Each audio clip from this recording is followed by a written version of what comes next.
Hello there, my friends. Hey, guess what? I just got a call from Larry, and Larry wants to know how I'm going to vote. And I don't want to hear from Larry ever again.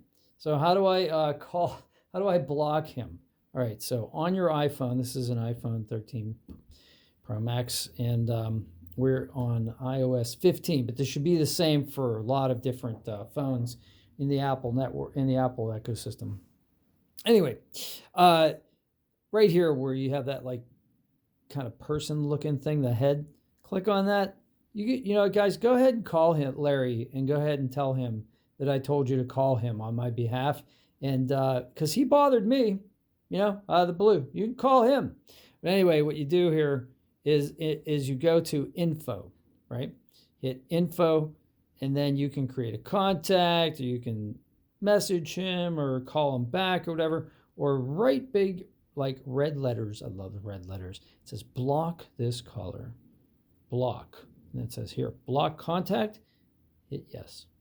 Now, I know this isn't going to stop these people from calling me, but at least that's one less number they can dial from that will actually engage my, messages or message me from.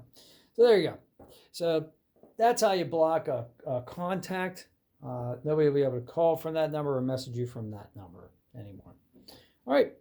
Hope you have a great day today. If you have any questions, put them in the comments, because that's how I learned too. I learned by doing and answering questions, and that's great. And that's a great way to suggest videos for me as well. Smash a like is a free way to help me. And if you want to go that further step and subscribe, that's huge for me. And it's good for you, because then you'll see when I upload, and I upload a lot. So hope you guys have a great day. See if you can help somebody today without getting caught. Take care.